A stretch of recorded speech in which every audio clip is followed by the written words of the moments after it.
Ce n'est pas parce que les choses sont difficiles que nous n'osons pas, mais plutôt parce que nous n'osons pas que les choses deviennent difficiles. Frédéric Sadnek, mesdames, messieurs, très heureux d'être avec vous pour le compte, bien sûr, de cette émission dénommée Touche à tout. Vous êtes plus de 400 000 personnes en train de nous suivre sur TikTok, sur Instagram. Un grand merci à vous, mesdames, messieurs. Alors, aujourd'hui, on va parler d'un nouveau sujet, justement, les mensonges de l'État. Nous avons choisi pour vous un ténor de l'évangile. Il s'appelle le prophète et pasteur et évangéliste. En lui, il y a les 5 ministères. Il s'appelle le prophète Roger Baka, à qui j'ai dit bienvenue, le moindre de tous. Merci beaucoup, Arnold. Ce n'est pas parce que le nombre de ceux qui font le mal augmente que le monde est détruit. Mais c'est parce que ceux qui savent la vérité ne veulent pas la défendre. Desmond Tutu. Waouh, Afrique waouh, du Sud. waouh, pièce contre pièce. Je t'emboîte les gars. Formidable. Merci beaucoup, Arnold. Je dis un grand merci à tous ceux qui nous suivent à partir de la maison. C'est le moindre de tous.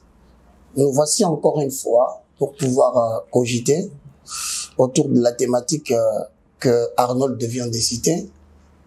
Je veux bien le rappeler, le mensonge d'État. Autrement dit, le fake news comme mode de gouvernance mondiale. Mesdames et messieurs, veuillez trouver dans cette émission une édification. Merci beaucoup, Arnold. Merci beaucoup à vous, l'évangéliste Roger Baka. Mesdames, messieurs, avant que je commence bien sûr cette émission, je vais vous laisser une minute. Appelez papa, maman, vos frères, vos sœurs. Pour rien au monde, mesdames, messieurs, ne ratez cette émission. Je sais de quoi je parle. Cette émission a été préparée pendant 7 jours justement. Moi, justement, j'ai préparé mon émission avec mon équipe justement pour vous faire plaisir, pour répondre à toutes vos questions justement. Évangéliste Roger Baka, les mensonges de l'État, les mensonges d'État. Quels sont les mensonges que nous vivons à l'ère actuelle? Je voudrais quand même, comme je le dis d'habitude, commencer par une définition qui va permettre à tout le monde de comprendre de quoi il est question et donner une certaine orientation biblique et ensuite entrer, si cela sera possible, dans la liste de ce que nous appelons le mensonge d'État ou les fake news qui sont devenus aujourd'hui le mode de gouvernance. D'abord, le mot fake news est tiré du mot anglais. Fake, c'est ce qui est faux. News, c'est le pluriel de new. En fait, news, c'est l'information. Alors, quand vous prenez les deux mots, vous mettez ensemble et ça vous produit une information fausse. Alors, si nous voulons faire une adaptation française, on entend par fake news, autrement dit, intox. C'est ça les mots français. Alors, d'où viennent les fake news? Pour certains qui ne le savent pas, il y a des fake news anecdotiques et il y a les fake news d'État. Les deux fake news, à la seule différence, les fausses informations ou les intox anecdotiques sont faciles à identifier, à détecter. Mais le plus difficile, ce sont des mensonges d'État qui sont difficiles à détecter. Généralement, ça provient, de manière générale, nos gouvernements. C'est eux qui produisent des fake news comme des manipulations médiatiques. Ça vise des consommateurs qui sont des internautes dans des réseaux sociaux. Dans le livre du professeur Jacques Beau, qui est aussi un ancien agent de renseignement suisse, il a publié un livre qui m'a beaucoup intéressé, Gouverné par le fake news. Selon lui, ce sont nos gouvernements qui produisent des fausses informations. Et il ajoute, ce sont des informations qui sont les plus préoccupantes et plus il les qualifie de très meurtrières. Je vais définir en français l'intox. Ce sont des informations qui ont pour but de manipuler le fait, de sorte à créer une cohérence factus autour de l'apparence de la vérité, de sorte à fausser la perception d'un auditoire, d'un peuple, de manière à les pousser à adhérer à une politique. Ces fake news sont utilisés comme des post-vérités. Mais c'est très dangereux, pourquoi? Parce que ça conditionne l'opinion. Ça désoriente l'analyse de faits. Ça pousse les gens à croire à ce qui est pas vrai. Ça conduit la population ou l'auditoire à condamner celui qui doit être véridique et à donner raison à celui qui est menteur. Vous comprenez déjà qu'à travers cette définition, que le fake news joue un rôle très important aujourd'hui dans la gouvernance des nations. Mais les gens me disent, mais pourquoi frère Roger, tu choisis d'aller parler de cette histoire? Parce que bibliquement parlant, nous retenons que le diable est un imitateur. Où a-t-il adopté cette méthode? Retiens mon frère Arnold. Tout homme populaire ou tout homme public ne peut pas être détruit si sa popularité n'est pas détruite. Reprenez cette phrase. Ça veut dire que lorsqu'un homme a créé une popularité autour de lui, vous ne pouvez pas l'atteindre et le détruire de manière à l'effacer si vous n'arrivez pas à mettre en place des méthodes qui détruisent sa popularité. Wow, avancez. Autrement dit, si Arnold devient populaire parce qu'il fait des bonnes choses, il faut mettre en place des informations fausses de manière à détruire la réputation d'Arnold. Lorsque vous atteignez ce but, vous pouvez facilement tuer Arnold. Donc, le fake news sont comme des petites fourmis que vous négligez, mais qui rongent un grand arbre, jusqu'à ce qu'un petit vent le fasse tomber. Donc, c'est très dangereux de ne pas prendre en compte cette émission. J'aime bien quand tu dis, mesdames et messieurs, pour rien au monde, de rater cette émission. Lorsque tu vas dans la Bible, il y a par exemple 2 Pierre, chapitre 2, le verset 1 à 3, j'aime quand tu le vérifies. Vous verrez que cette méthode de fake news a été utilisée depuis la nuit des temps. 2 Pierre 2, 1 à 3. Il y a eu parmi le peuple des faux prophètes. Il y aura de même parmi vous des faux docteurs qui introduiront sournoisement des sectes pernicieuses et qui, régnant le maître qui les a rachetés, attireront sur eux une ruine soudaine. Fake news, verset 2. Plusieurs les suivront dans leur dérèglement et la voix de la vérité sera calomniée à cause d'eux. Donc, pour calomnier la Bible, il faut introduire des fake pasteurs. Pour détruire la réputation de l'Église, il faut détruire des fake apôstoles. Pour détruire la réputation de l'Église, il faut introduire des fake prophètes. Des faux prophètes. Voilà, ça veut dire, pour détruire la nature de l'adoration congolaise, lorsque Alain Moloto, par exemple, a frayé un chemin, après lui, il faut susciter des faux chantres. Ayant l'apparence des chantres, mais en régnant tout ce qui en fait la force. Au fur et à mesure que ces faux pasteurs, ces faux chantres multiplieront de bêtises, ils entameront la réputation de tous. Et vous pouvez facilement les détruire. Une méthode ancienne. Matthieu 26, 59 à 62. Le principal, j'ai dit Matthieu 26, 59 à 62. Okay. Le principal sacrificateur et tout le Sanhédrin cherchaient quelques faux témoignages contre Jésus, suffisants pour le faire mourir. La meilleure façon de détruire des hommes de Dieu élevés en dignité au Congo, il faut créer des sources de conspiration qui cherchent des faux témoignages, de manière à détruire leur réputation pour mettre la main sur eux et le tuer. Donc, vous constatez qu'aujourd'hui, négliger cette thématique, c'est oublier d'ailleurs l'essentiel de votre mission. Donc, ça commence pas aujourd'hui, c'est fake news. Merci beaucoup, Arnold. Donc, les Sanhédrins et les principaux sacrificateurs cherchaient des fake news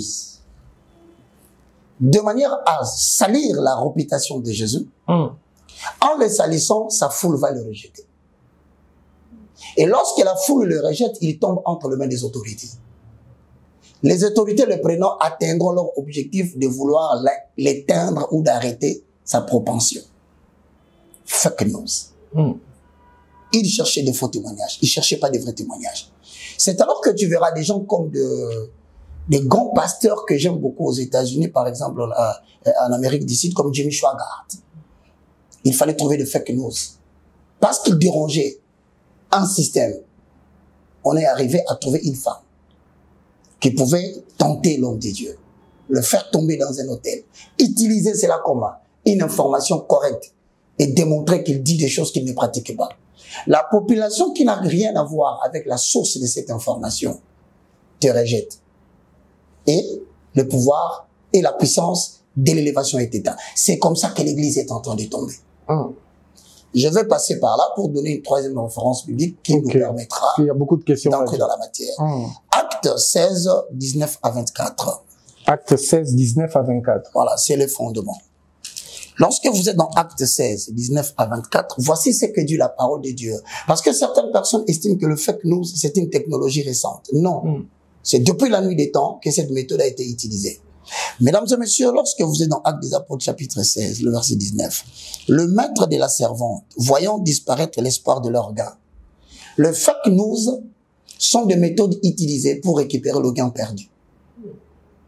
Ici, on dit, lorsque le maître d'une femme qui a été délivrée correctement par des hommes de Dieu, Paul, ils ont estimé qu'ils avaient de l'intérêt dans la magie qui était dans cette femme qui prédisait l'avenir, et que les gens lui donnaient de l'argent. Cet argent permettait à nourrir ce maître. Maintenant, le maître ayant vu perdre l'objectif de leur gain, qu'est-ce qu'ils ont fait? C'est saisir de Paul et de Silas et les draineurs sur la place publique devant le magistrat. Le fake news ont pour objectif d'arrêter l'impact de ce qui touche la vie sociale en les drainant par des fake news au niveau des magistrats, au niveau des cours et tribunaux, pour déclarer leur arrestation. Voilà l'importance des fake news. J'ajoute, ils le présentèrent aux prêteurs en disant, écoute bien ce qu'ils disent, de ces gens qui viennent de délivrer des esprits mauvais, ils viennent de chasser l'esprit mauvais qui était dans cette femme. Ils disent, ces hommes troublent la ville. Donc il est plus facile de lancer le fake news en disant qu'un pasteur trouble la ville. Un pasteur a porté atteinte à la dignité du gouvernement. Un pasteur a parlé mal contre une autorité politique. Et c'est une méthode utilisée généralement en politique pour faire tomber les adversaires politiques. Il suffit d'un petit dérapage en langage. Cela est utilisé, récupéré. Comme ce qu'on a vécu avec le pasteur Coutinho à l'époque. Pas comme. Exactement. Exactement, qui vendait des armes dans son église. Exactement. Voilà, tu viens d'atteindre maintenant l'émission avant que je n'en parle. Les gens pensent que c'est une émission d'information politique. Non, c'est d'abord biblique parce que cette méthode est utilisée pour éteindre le feu des étoiles qui montent. Donc, je vais attirer l'attention de la population sur les choses qu'on dit autour des gens qui vous disent la vérité. Je m'intéresse plus au verset 23. 22-23. La foule se souleva contre eux. La foule s'est soulevée contre qui? Paul et Silas. Pourquoi? Parce que le fake news vient de salir leur réputation. Donc, on pousse les personnes crédibles à devenir non crédibles. On pousse les personnes à condamner à devenir crédibles à travers le fake news. Donc, dans la gestion des réseaux sociaux, dans la gestion de TikTok, dans la gestion de Facebook, dans la gestion de YouTube, il y a plus de fake news qu'on utilise pour rendre sale les personnes crédules, mais pour acclamer des personnes qui devaient être condamnées. Donc, il y a beaucoup de fausses informations. Donc, il y a la manipulation, si on comprend bien. De tas. C'est la manipulation de l'information. C'est la détérioration de la vérité. C'est-à-dire, vous avez la vérité, mais on met de dire la vérité. On fait sortir une information partielle. Je dirais même partiale. De manière à salir la réputation de quelqu'un. Je te donne le verset 24, je termine. Les geôliers ayant reçu cet ordre, les jeta dans la prison intérieure et leur mit le sceptre aux pieds. Mesdames et messieurs, lorsque vous avez suivi ces éléments bibliques, je m'en vais quand même laisser la parole à mon bien-aimé, mais en expliquant certains faits. Allez-y. Le problème, c'est que la vérité, nous cherchons. Le fait que nous avons pour objectif, au niveau des États, au niveau des conspirateurs qui veulent faire tomber l'impact des églises, l'impact des étoiles, c'est de fausser la perception de la réalité. C'est qu'en fait, ce ne sont pas des informations qui sont toutes fausses, mais ils connaissent les vraies versions des informations, mais ils choisissent délibérément de donner la partie la plus fausse. C'est pour influencer la foule et faire tomber la personnalité, je dirais même la réputation. C'est-à-dire qu'il y a des informations dont on connaît la source, mais on se décide de ne pas dire la vérité, mais de manipuler une certaine partie de l'information au détriment de la réputation de quelqu'un, tant sur le plan biblique, tant sur le plan évangélique, que sur le plan politico-national et international. Je vais passer. Maintenant, je commence, avant de te laisser la parole, pour que nous parlions des grands mensonges d'État, sur le plan international, sur le plan africain. D'abord, vous devez savoir en fait que nous existons aujourd'hui dans une période où la technologie de l'information a beaucoup évolué. Si tu remarques bien, ce sont des exemples extra avant d'entrer dans le vif. Vous devez entendre parler des frappes qu'on a fait en Syrie. Je pense que c'est en avril 2018. L'on aurait soupçonné que des armes chimiques auraient été utilisées à Douma. Mais je peux te rassurer, il n'y avait aucune information qui pouvait permettre aux gens d'attaquer Douma. Aucune. Mais on lance l'intox qu'il y aurait des armes chimiques qu'on aurait utilisées en Syrie. Maintenant, les frappes ont commencé, des sanctions ont commencé, je te rassure, des diplomates, des Nations Unies. Il y a des personnalités des ambassadeurs syriens qui ont été frappés des sanctions de personnes non grata. Ce n'est qu'après qu'on va découvrir, après enquête, on lève les doutes, on dit non, voilà, l'organisation des armes chimiques informe qu'il n'y avait pas des armes chimiques à Douma. Bachar al-Assad a failli être attaqué par Obama en collaboration avec la France. C'est le service de renseignement américain qui a pour mission première de ne pas marcher de pair avec l'autorité politique, mais de fournir les images, l'information exacte. C'est ça même le problème que nous avons dans toutes les nations. Les agences de renseignement ne sont pas là pour marcher de pair ou d'accompagner la décision des politiques. J'aime bien, j'ai un jeune frère, Doris, d'ailleurs il m'accompagne, il me dit toujours, la politique gère tout. Ça veut dire que les agences de renseignement proposent, mais les politiques disposent. Autrement dit, l'information est peut-être vraie, donnée par des sources d'information, des renseignements, c'est vrai. Mais ce que va en faire, ce que décidera la politique, ça ne concerne pas les services de renseignement. Donc le fait que nous en soit sont des éléments utilisés pour incriminer. Très bien. Des éléments utilisés pour détruire la réputation. Mais l'objectif étant d'éteindre ou de fausser la perception de l'information. Aujourd'hui, on considère Bachar al-Assad comme un criminel, alors que Bachar al-Assad n'a pas bombardé, ce sont les rebelles qui l'ont fait. Sur le plan international, ils ont l'autorisation de canaliser la violence et la dictature. Les Occidentaux. Je vais passer. Ce qui est vrai, que l'on dise que la Terre elle est plate, il n'y a pas de problème. Que l'on dise que la Terre elle est ronde, il n'y a pas de problème. Mais pousser les gens à déclencher des opérations militaires contre des États, tout en salissant la réputation de ces États vis-à-vis de leur peuple et de la communauté extérieure, ça devient un problème réel. Que l'on punisse un dictateur sur base des informations vraies, ce n'est pas un problème. Mais que l'on invente, par exemple en Libye, que Kadhafi aurait eu dans sa tête l'idée de massacrer la population. Que Kadhafi... Il a brûlé toute une ville. Il aurait brûlé toute une ville. Intox. Fausse information. Aujourd'hui, je l'ai dit devant tout le monde, je descendrai jusque dans mon pays. Pourquoi? parce que Dieu n'aime pas les mensonges. Tu ne porteras pas des faux témoignages contre ton prochain. Kadhafi aurait donné du Viagra à ces militaires pour commettre des actes de violence. Intox. Le vrai problème, c'est que la France, voici la vérité, qui vient toujours en retard. À travers sa filiale internationale d'exploitation pétrolière nommée Total, chercher par quel moyen entrer en possession de ces pétroles, de cet or noir qui serait d'une grande utilité en Libye.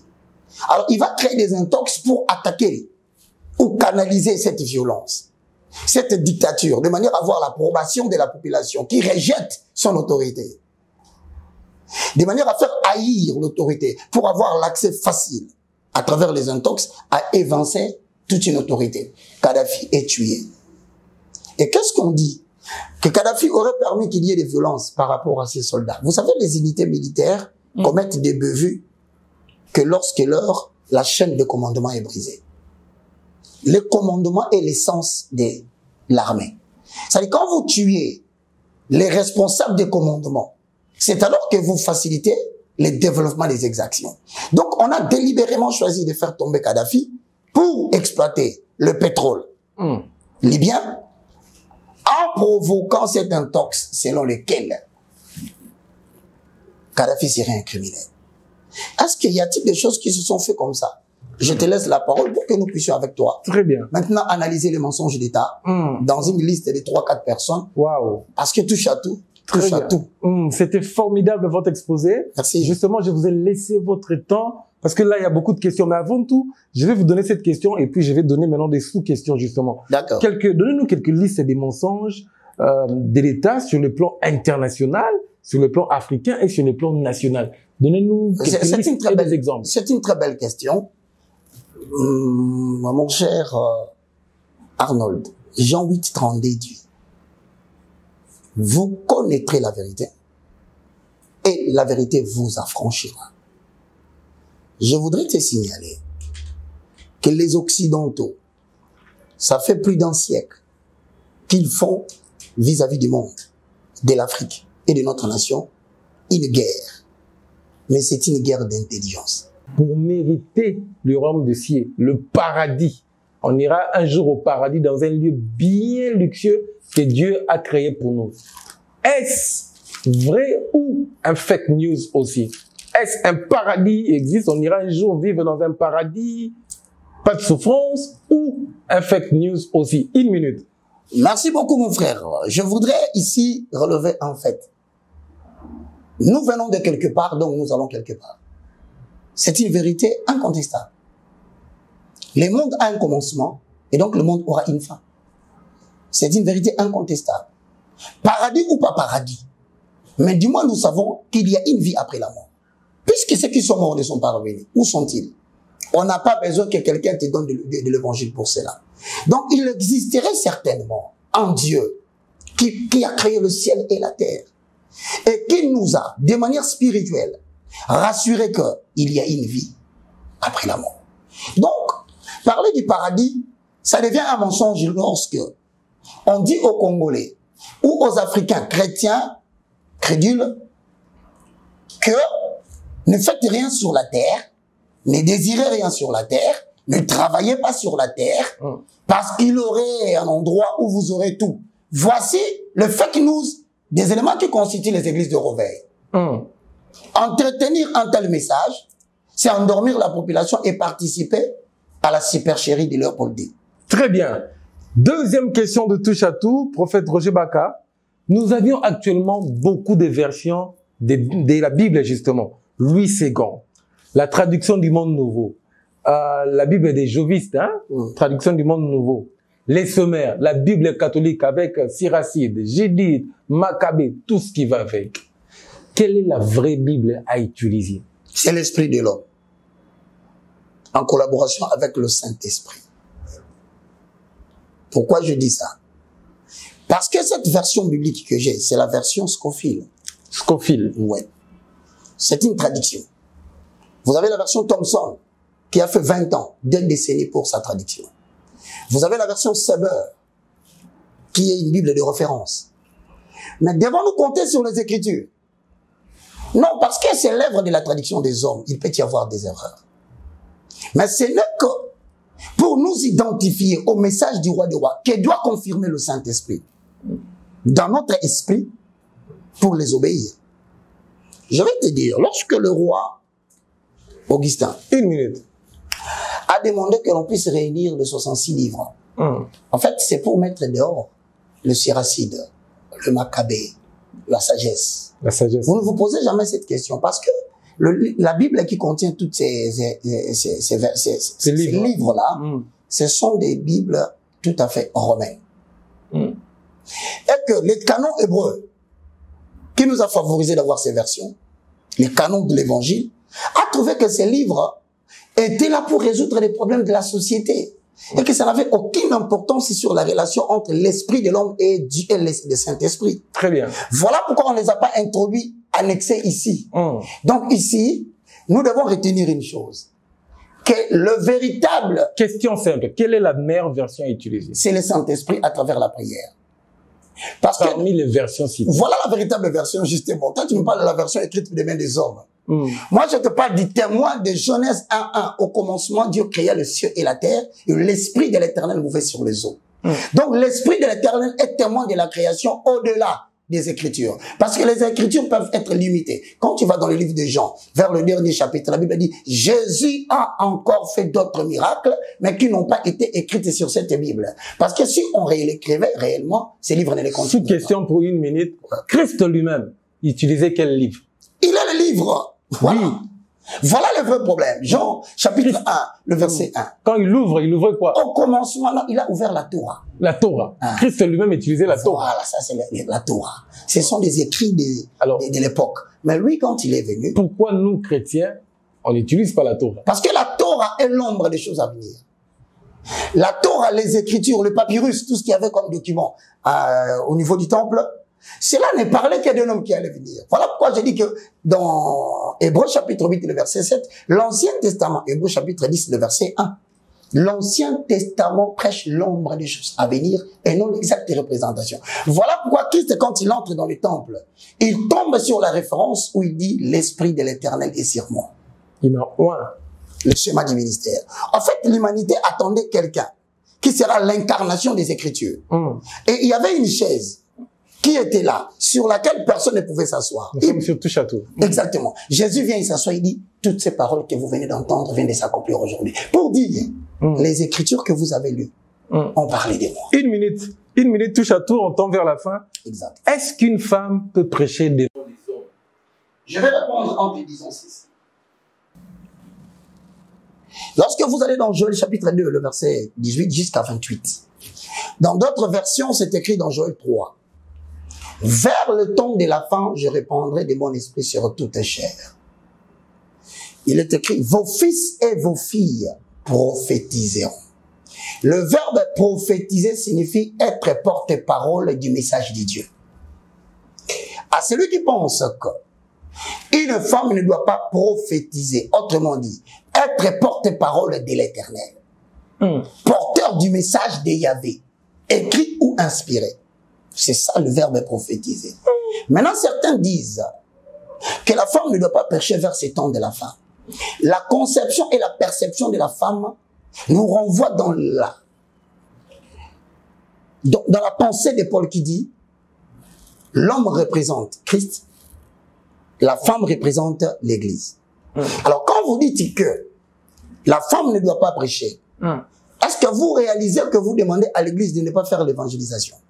Donc, encore... Quel est l'argument qui vous soutiendrait? Parce que Paul dit, la femme représente l'Église. Si vous dites que la femme ne doit pas prêcher de manière physique et de manière spirituelle, vous nous enseignez quoi? Moi, je pense qu'il faut que les gens analysent bien le concept biblique. Parce que la Bible est écrite en français, ça demande une certaine compréhension. Très bien. Conclusion, dernière... Je termine en disant. Oui. Vers le temps de la fin. Cela démontre que il y a un temps où elle n'a pas prêché. Vers le temps des débuts. Mais vers le temps de la fin, elle prêchera. Maintenant, je termine par cette question. Arnold, tu es déjà passé vers Tchango, vers rivière Njili. Tu vois comment cette rivière elle est vaste. Bon, à supposer que toi, Arnold, homme, en passant par là, tu voulais observer l'eau, tu tombes. Tu es en train de te noyer. Tu as besoin de te sauver, n'est-ce pas? Donc, le mot salut est là-dedans. Et que la championne du monde des Jeux Olympiques de la nage, elle passait à côté, se rend compte que monsieur Arnold, homme, est en train de se noyer dans l'eau.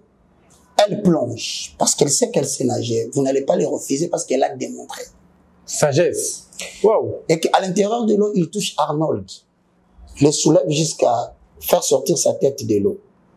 Pose la question à Arnold. Veux-tu être sauvé? Arnold répond. Je le veux bien, mais pas toi. Laisse-moi mourir dans l'eau.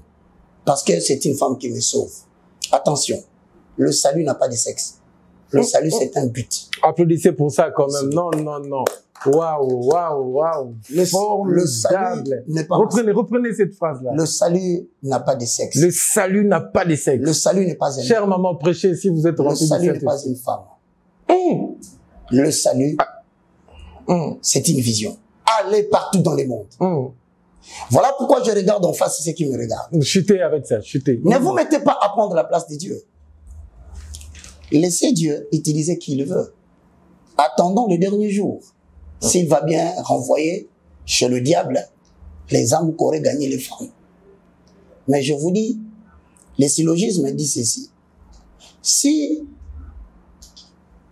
la mineure est générale,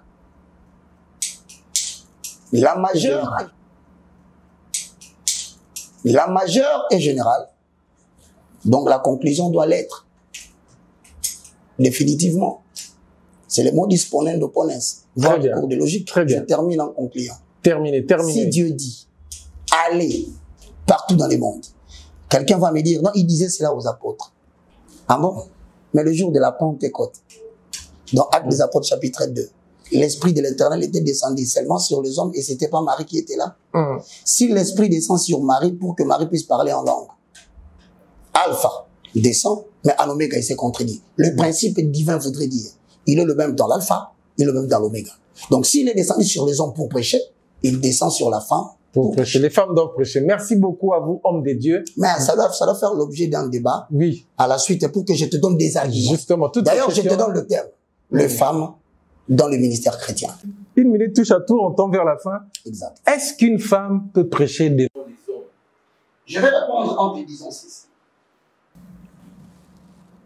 Lorsque vous allez dans Joël chapitre 2, le verset 18 jusqu'à 28, dans d'autres versions, c'est écrit dans Joël 3. Vers le temps de la fin, je répandrai de mon esprit sur toute chair. Il est écrit, vos fils et vos filles prophétiseront. Le verbe prophétiser signifie être porte-parole du message de Dieu. À celui qui pense que une femme ne doit pas prophétiser, autrement dit, être porte-parole de l'Éternel, porteur du message de Yahvé, écrit ou inspiré. C'est ça le verbe prophétiser. Maintenant, certains disent que la femme ne doit pas prêcher vers ces temps de la fin. La conception et la perception de la femme nous renvoient dans la pensée de Paul qui dit l'homme représente Christ, la femme représente l'Église. Alors quand vous dites que la femme ne doit pas prêcher, est-ce que vous réalisez que vous demandez à l'Église de ne pas faire l'évangélisation? Donc, encore... Quel est l'argument qui vous soutiendrait? Parce que Paul dit, la femme représente l'Église. Si vous dites que la femme ne doit pas prêcher de manière physique et de manière spirituelle, vous nous enseignez quoi?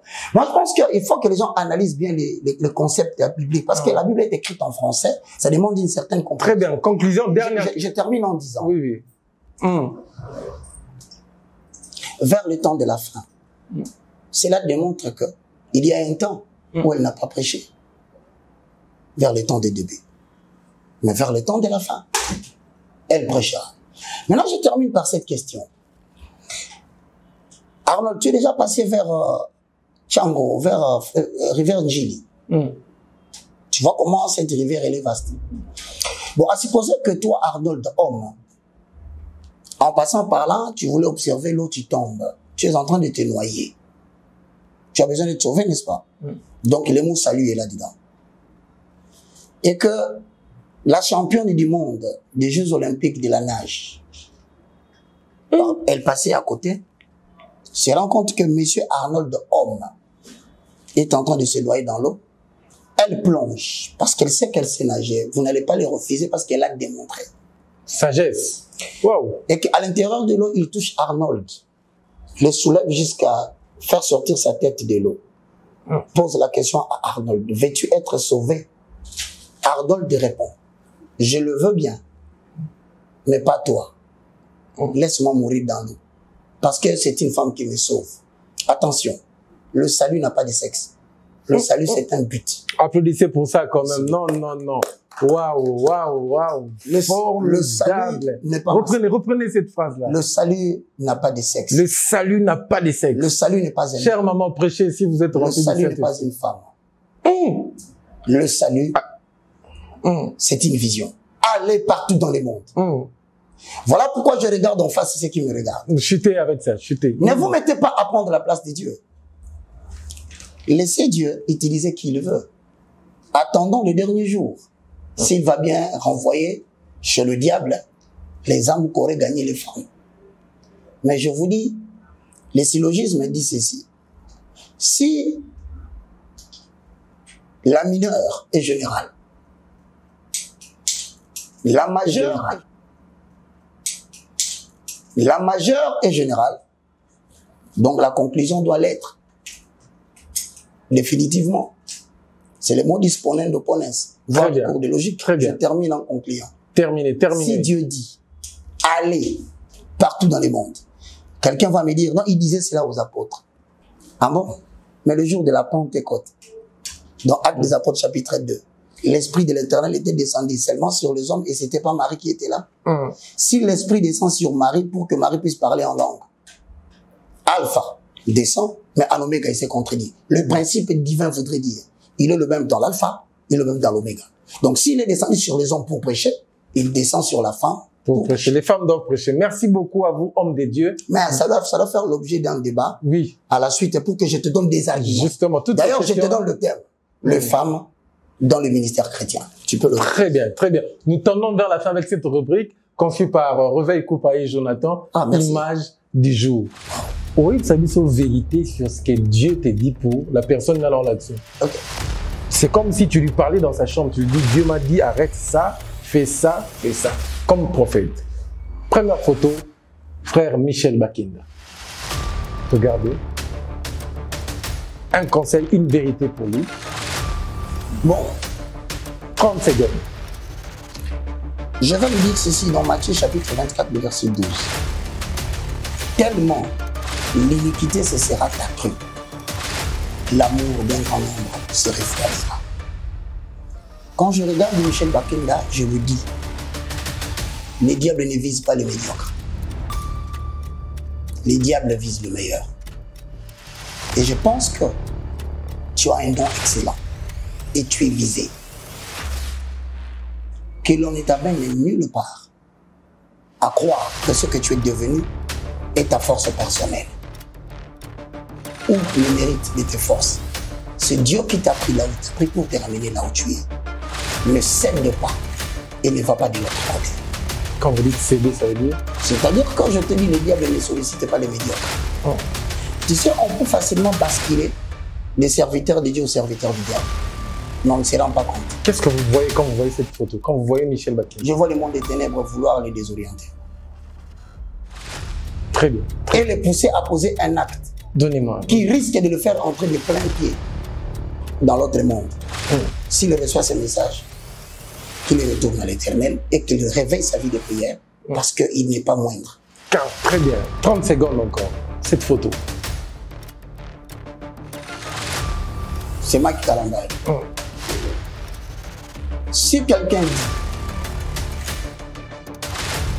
que la Bible ment, eh bien, il commet une erreur. La Bible dit, à vous qui êtes debout, prenez garde de tomber. Au même titre que le frère Michel, je regarde Mike. Je lui dis, mon frère Mike, il y a 3 choses dans la vie qu'il faut réfléchir dans ta vie. Le premier, c'est la célébrité. Je te dis, tu peux perdre la célébrité. Je te confirme que tu n'as rien perdu. Parce que ta célébrité est définie par rapport à la quantité de personnes qui aiment le travail ça que tu étais en train de faire. Le deuxième, c'est la nationalité. Tu peux embrasser n'importe quelle nationalité du monde et chercher des avantages. Mais dès que tu rentres dans ta nation, tu recouvres ta nationalité parce que la nationalité est définie par rapport à la terre qui t'a reçu. Mais il y a une troisième chose, Mike, qu'il ne faut jamais perdre. C'est ton identité. Cette identité est définie par rapport à Dieu qui t'a appelé dans la moisson. Quand tu perds ton identité, tu as tout perdu. Très bien, très bien, très bien. Avant-dernière image, justement, l'homme de Dieu parle avec son cœur. Alors, c'est qui? Denis Leslie. Je le regarde en disant cette expression biblique. Mais il vaut la fin d'une chose que son commencement. Ce n'est pas nous qui choisissons comment Dieu commence avec nous. Denis Leslie qui me suit, c'est comment il a souffert dans sa vie. Il sait comment Dieu l'a pris de la poussière, du néant, pour le propulser jusque là où il est arrivé. Un seul conseil. Mon très cher Denis Leslie, avec Dieu, on ne choisit pas les débuts. Avec Dieu, c'est nous-mêmes qui définissons comment nous voulons finir notre vie. Voilà, un père pour vous aussi. C'est un collaborateur dans le travail. Collaborateur. Oui, parce que Matthieu, chapitre 23, verset 9 à 10, dit « N'appelez personne père, que personne d'entre vous ne s'appelle rabbi, car vous êtes tous un frère. » Qu'est-ce que vous n'aimez pas trop chez le pasteur Denis Leslie? D'abord, j'aime son courage. Qu'est-ce que vous n'aimez pas trop? Je commence par le fait que j'aime son courage. Alors, quand tu auras compris ce que je dis, tu comprendras ce que je n'aime pas. C'est son audace. Alors, c'est l'émission. Non, c'est un partenaire, un collaborateur, un bien-aimé que je connais. Son audace, je veux dire quoi? C'est aller au-delà du courage. Le courage veut dire quoi?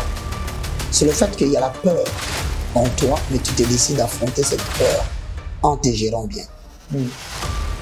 Le courage, ce n'est pas l'absence de la peur. Mais l'audace, c'est le pouvoir d'aller au-delà des limites et se croire qu'on se fera accepter. Très bien. Dernière image, justement. On va clôturer avec ça. C'est qui?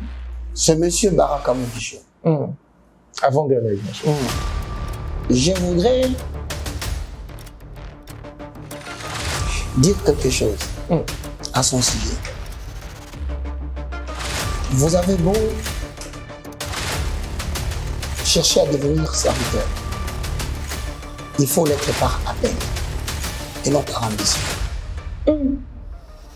L'ambition vise l'intérêt personnel, mais l'appel vise l'intérêt de tous.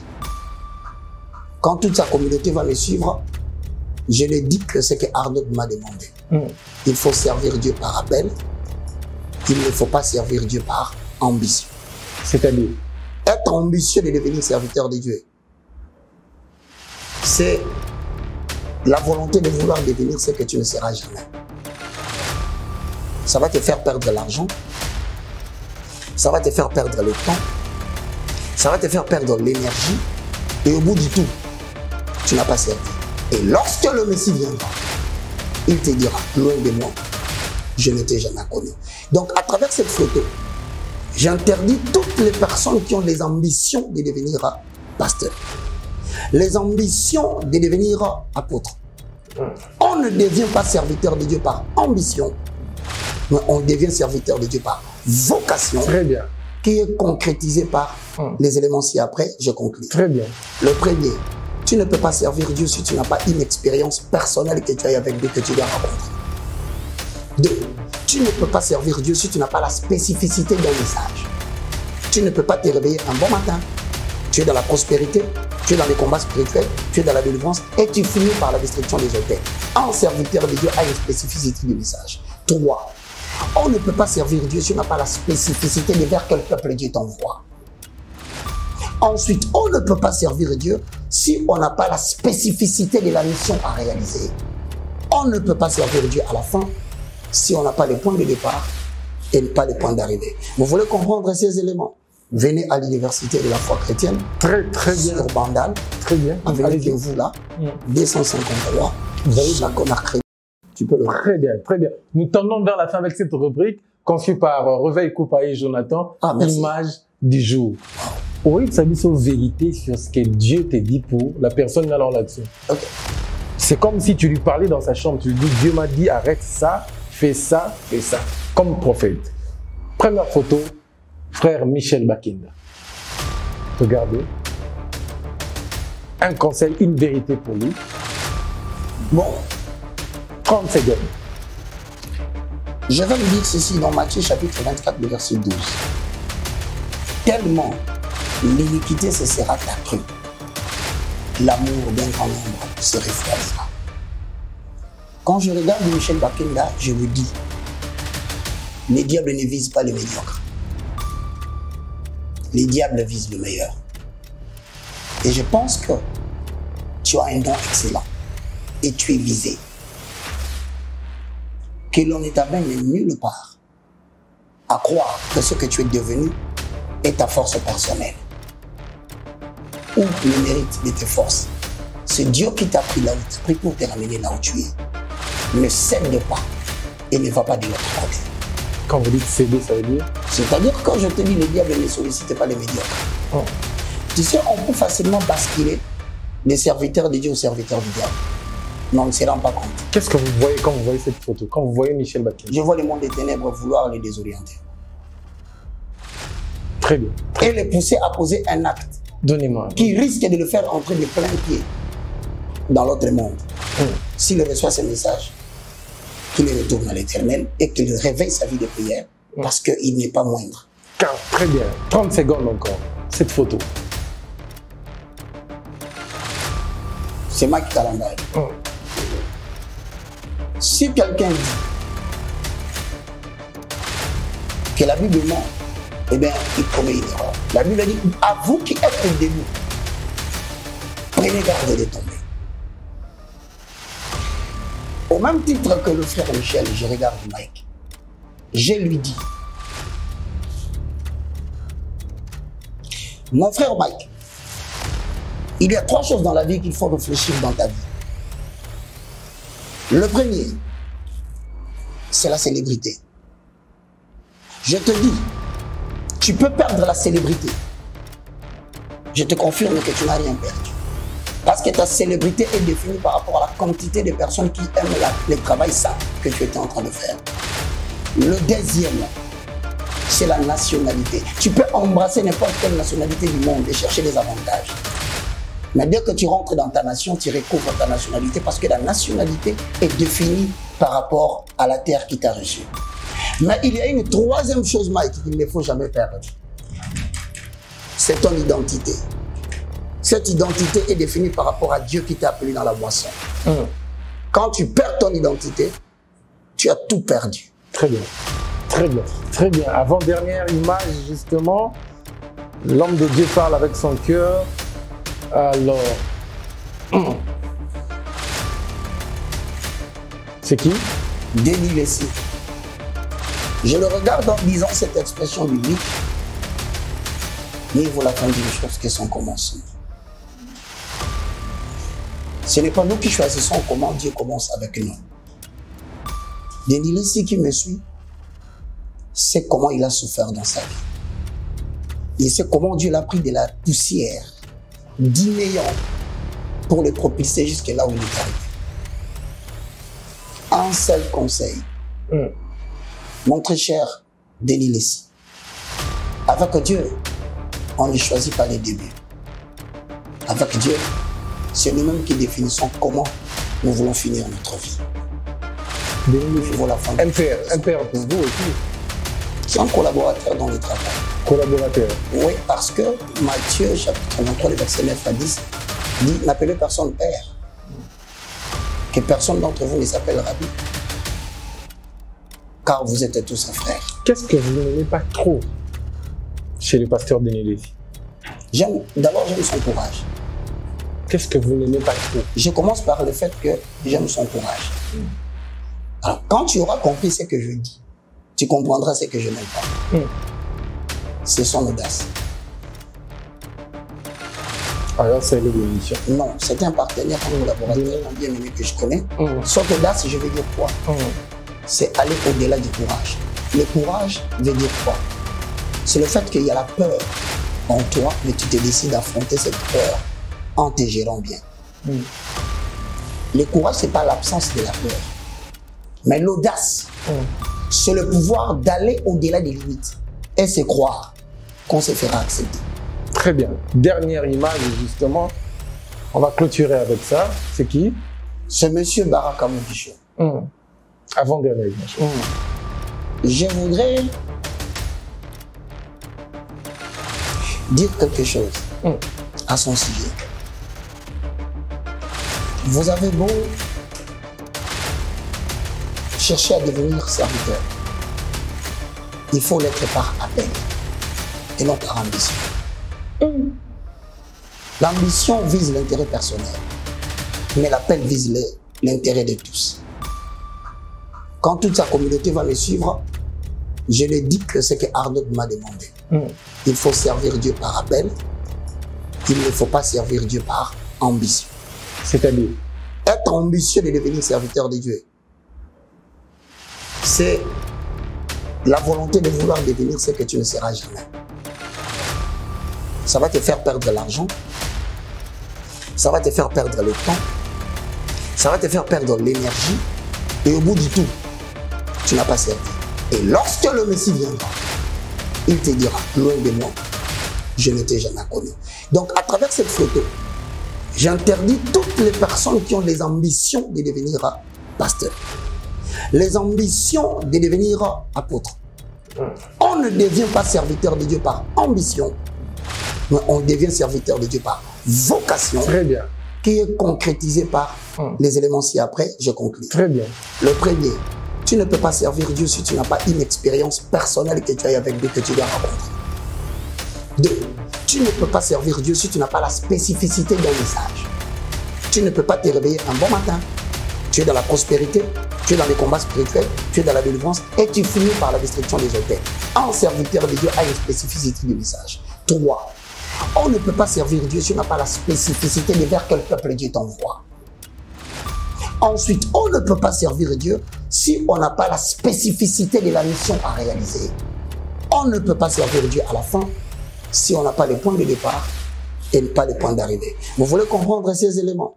Venez à l'université de la foi chrétienne. Très bien. Sur Bandal. Très bien. Avec vous là. 253. Chaque mercredi. Vous allez chuter. Et chaque samedi. Avant-dernière question justement pour ça. Au moment où je vous ai présenté les photos des serviteurs de Dieu, sincèrement, qu'est-ce que Dieu est en train de vous dire? Il y a une interpellation pour quelqu'un? Il y a un message spécifique? Je pense que Ecclésiaste chapitre 10, le verset 10 à 11, la Bible dit: s'il a émoussé le fer et il n'en a pas aiguisé les tranchants, il faudra redoubler de force, mais la sagesse a l'avantage du succès. Je sens que dans les photos que tu me montres, si on ne fait pas attention, la volonté du diable serait quoi? D'orchestrer parmi eux la mort physique précoce de l'un. Quelle serait la pensée du diable sur ces gens? C'est d'orchestrer ce qu'on appelle la morsure du serpent. Frapper l'un d'eux par une paralysie. 3. C'est de vouloir démontrer à ceux qui sont là dans les groupes de photos que l'un d'eux vivra dans les rayonnements de force. Il fournira des efforts, il ne rentrera plus dans la tête des Congolais comme ça. Voici les 3 messages que j'adresse. Mais je pense qu'avant 2024, parmi les photos que tu ne m'as pas montrées, nous allons connaître d'ici fin 2024 la mort des 4 grands pasteurs de la République démocratique du Congo, cités nommément à la télévision. Je m'abstiens de citer les noms. 4. Merci beaucoup. Et nous allons connaître aussi d'ici 2024 la fin, la déchéance et la descente aux enfers des autorités politiques qui vont mourir parce que Dieu l'a décidé. Des autorités politiques. Exactement. Et d'autres ne sont pas loin. Ainsi parle l'Éternel. Les mensonges d'État avec le prophète Roger Baka. Un grand merci à vous, prophète. Votre dernier mot et votre numéro de contact, vous allez l'appeler directement. Je voudrais dire ceci aux amis, n'emboîtons pas le pas au formatage de l'intelligence. Ça ne sert à rien de m'insulter sur les réseaux sociaux. Ça sert à rien. Ça sert non plus à rien de vouloir insulter Arnold. Sortons du carcan créé par Léopold II. J'ai un numéro, vous pouvez m'appeler, comme j'ai parlé avec d'autres à partir de touche à tout qui est passé. Je le remercie pour avoir échangé. J'ai un homme de Dieu, serviteur de Dieu puissant, il a échangé avec moi, il a été convaincu. Donc, mon numéro c'est le plus 243 90 79 66 785. Je crois que la régie va me permettre de l'afficher. Évidemment. Plus 243 90 79 66 785. Merci beaucoup. Nous avons 6 livres. Excuse-moi, je te coupe. Allez-y, allez-y. Nous avons 6 livres publiés pour la connaissance des fondements de la foi chrétienne. Mais nous sommes sur Bandal. Chaque mercredi, chaque samedi, 7h30 à 10h, avenue Kimvu, la 253, pour apprendre les fondements du christianisme. Théologien reste théologien. Mécanicien a fait la mécanique. Médecin a fait la médecine. Pour la connaissance de Dieu, très bien. Il faut être dans l'école. Merci beaucoup à vous, mesdames, messieurs. Nous fêtons nos 400 000 vies avec le prophète Roger Baka. Félicitations. Félicitations à vous, merci. Justement. Je sais pas, on va fêter ça aujourd'hui ou quand. En tout cas, que Dieu vous bénisse pour cette attention quand même. Quelqu'un m'a dit, lorsque vous atteignez plus de 100 000 vues déjà, il faut glorifier Dieu, il faut fêter ça, parce que les gens, les attentions sont partagées en politique, en tout ce qui va. Tu peux me permettre de demander quelque chose? Allez-y. Mesdames et messieurs, nous ne saurons pas faire ce travail bien avec la mission que Arnold s'accorde si vous ne nous aidez pas. Cette chaîne entrepreneuriat, télévision, a besoin de caméras, a besoin de piles, a besoin de rallonges, a besoin de clés USB. Je le demande, moi, mais je le demande au nom de Jésus. Trouvez-nous des DSLR. Cherchez comment vous allez l'acheter. Ne me l'envoyez pas. Cherchez Arnold. Parce que vous ne savez pas dans quelles conditions nous faisons ces meilleures choses que vous aimez. Si cela vous a touché, s'il vous plaît, au nom de Jésus-Christ, vous ne pouvez pas servir Dieu. Vous êtes content quand vous finissez votre travail, vous vous mettez au salon, vous nous regardez. C'est bien beau. Mais est-ce que vous ne pouvez pas mettre au service de votre argent ce monsieur et ses instruments pour que demain j'apprenne qu'il y a 2, 3, 4 caméras? Ça nous permettra de produire de belles émissions. En tout cas, que Dieu vous bénisse. Personnel de Roger Baka. Waouh, merci beaucoup à vous, prophète. Que Dieu vous bénisse aussi. Sinon, portez-vous bien. Bonsoir chez vous. Merci. Wow.